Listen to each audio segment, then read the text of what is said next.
Hello and welcome. My name is Zaffar Iqbal and you are watching the Mojo Story. Today we come you again from ground zero in Kokernag where an encounter is underway for it's the fourth day of the encounter. Just behind me on that mountain, this firefight is going on. We are hearing sounds of blasts and gunshots from time to time. But what has happened, it started raining for some time now, and that could be one reason that this operation could prolong. But a short while ago, the hideout was busted. Actually, drones, mechanized drones, was used to bust the hideout. You can see from those visuals. This is the hideout where the terrorists were hiding. It's been busted. It's been blasted with weaponized drones. You can see that hideout. It's totally been destroyed, and now the security forces are slowly going to the place where the militants were hiding. So essentially, uh, the hideout has been blasted. You can see that visual. It's a it drones were used to blast this hideout. The security forces had pinned down militants who were hiding there. The militants were trying to change their position. We saw from an earlier drone footage that the blast when this hideout was blasted, one of the terrorists came out and he moved to a jungle area, but the surveillance drones were chasing down the terrorists, and now this hideout has been blasted. The search operation is continuing.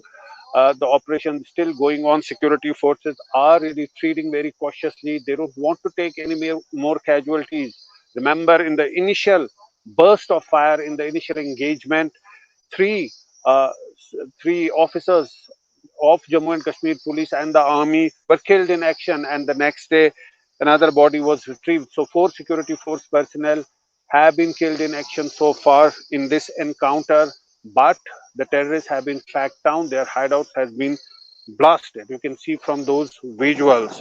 To discuss this and more, we are joined by a veteran panel. Let's introduce our guest, Lieutenant General Sanjay Kulkarni, former DG Infantry. Welcome to the show, sir. Uh, Glad to have you again on the show. And we're also joined by Vikramjeet Singh. He's a defense expert, been part of these search operations in Kashmir. He was posted in Kashmir as a correspondent many times. He's covered the Kargil War too. Welcome to show, Vikram. It's a pleasure to have you on the show. Vikram, if I may start with you, you have been covering these operations in Kashmir in the past. How do you see this operation different than the previous operations? Is very different as it's something that is something very new. This kind of terrorist, tactics have been going on since 2021 in Rajouri Poonch, and they've carried it across the Peer Panjals to South Kashmir. And what is very concerning to me is to see that I can, list 6 incidents from 21 where we have lost 4 to 5 soldiers in each incident, where the terrorists have not suffered any casualty at the point of contact. And the circumstances are all pointing to some kind of a trap or an ambush, which our soldiers have fallen into. Now, if you look at Rajouri Poonch in 21, we had a forward area patrol ambush. We had another 5 soldiers in a tent who were ambushed at night. Then we had a recent, truck being ambushed in the Poonch area. So I don't think this is something very new. In what they've done in South Kashmir is they've done the same in Kulgam, I think about a month back, on the Kulgam Heights, and now on the Kokernag Heights. So what they're doing essentially is that they're drawing us into the forested mountains. They are not engaging us in the built-up areas, which prove to be their nemesis, because there is a lot of human intelligence there. There is a lot of good technology which can penetrate their, where they're hiding. Mobiles can be tracked. So these terrorists are not using too many online devices for their movements.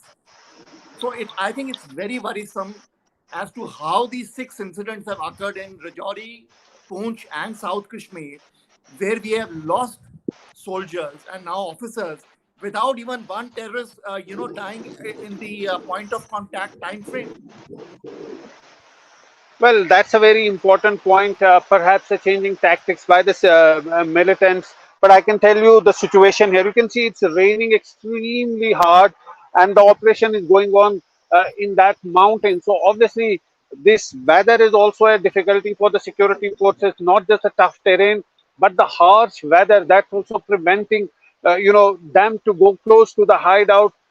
It will take some time till the operation is completed. But I can tell you that not just the tough terrain, the dense forest, it's also the harsh weather conditions here that's making it extremely difficult for Zafar, the security Zafar forces to complete.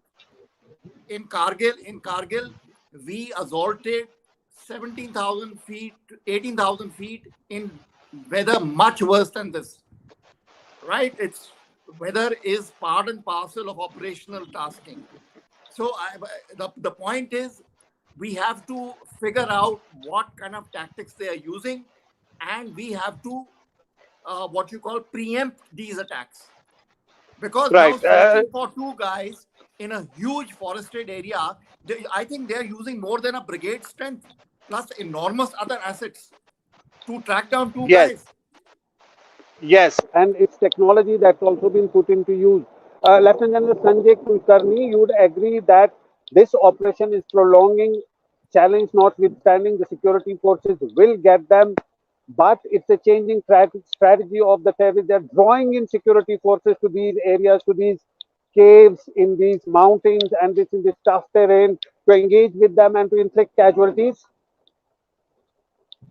See, Zafa, there could be no better man than Vikram, who has actually operated uh, as a correspondent and more as a soldier. He's actually gone through all these drills himself, and he knows what exactly it is.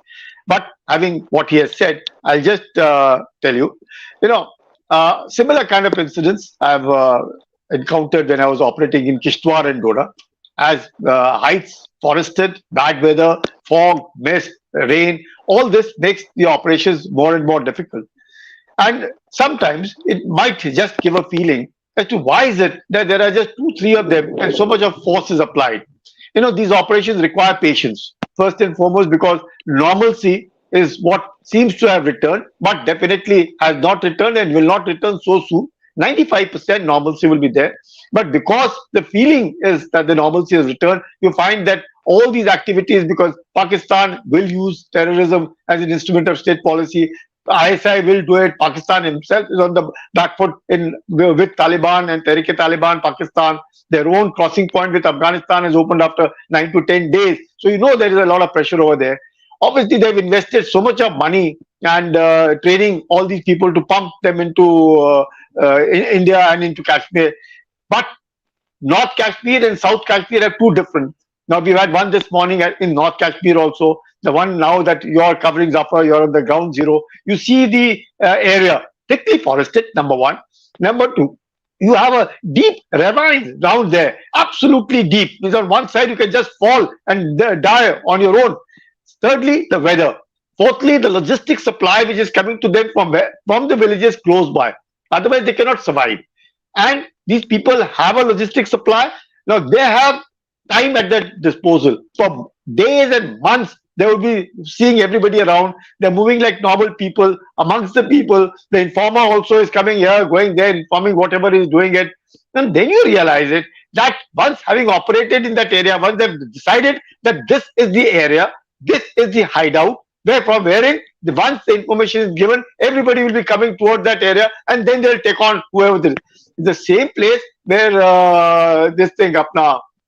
Who that boy was also shot from Anantnag. That what's his name is just struck me, and the Buranwani. Now Buranwani is also in from the same area where he was knocked off in 2017. So you have the same problem, but patience counts a lot. We must not fall into a trap. We must not have casualties. These are the two things which are. But all said and done, these kind of casualties will come if you are seated at a particular place and you're continuously firing at the people who are coming towards you. You are in a hideout, you have ammunition at you, and what will you do? Training or no training, he knows how to fire. They say na marta kya na karta. Either he will die, which he will die, definitely he will die. So he's attempting to kill as many as he can before it happens.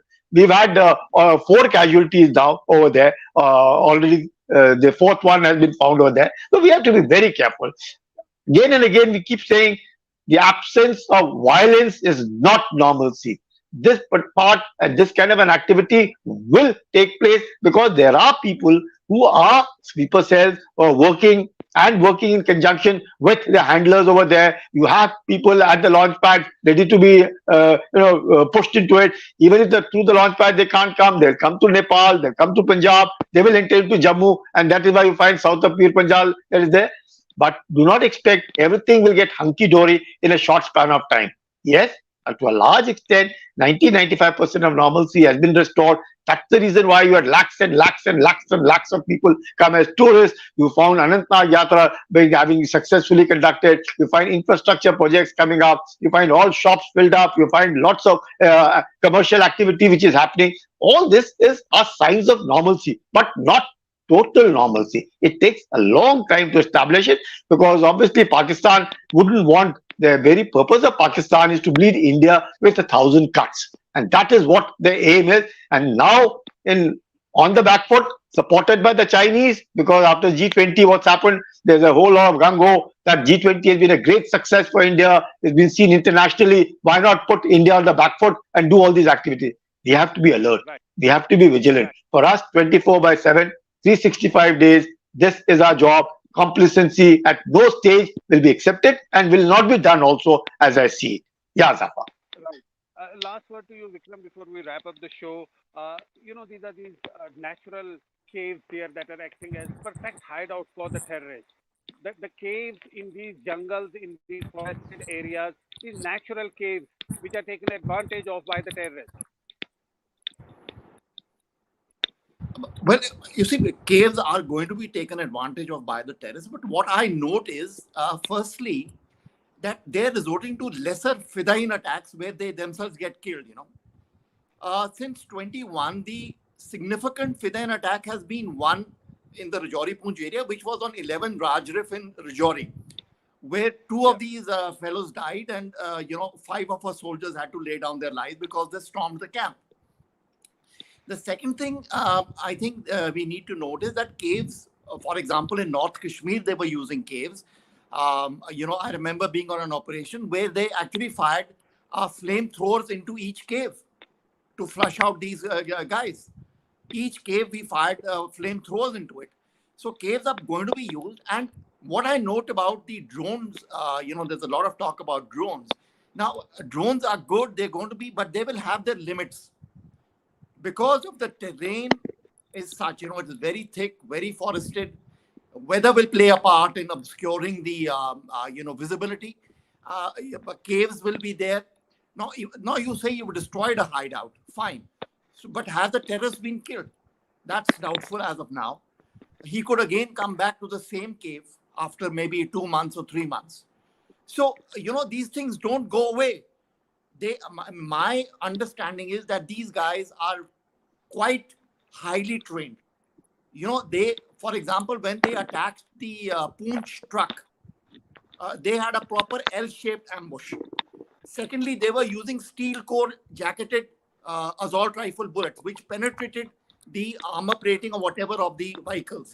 They're using steel core jacket bullets also.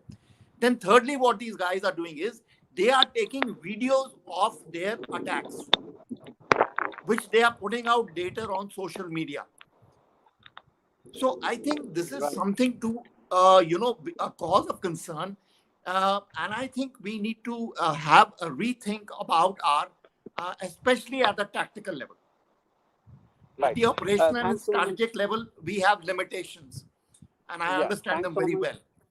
But we have to see a refinement at the tactical level. Now, for example, in Kulgam, we were setting up a forward area patrol base because there was activity of the terrorists on the heights. Now, while we were setting up that base and we were constructing the tents, these guys came and attacked. So our soldiers were almost caught unawares. And not one casualty of the terrorists. Terrorists are changing their strategies, and there is a need to change the strategies by the security forces also to counter them. But I'm afraid we'll have to leave it here. Thanks so much to both our panelists for joining us, and thanks so much for watching the Mojo Story. Goodbye, General. It's great to see you here. Thank you for watching our work.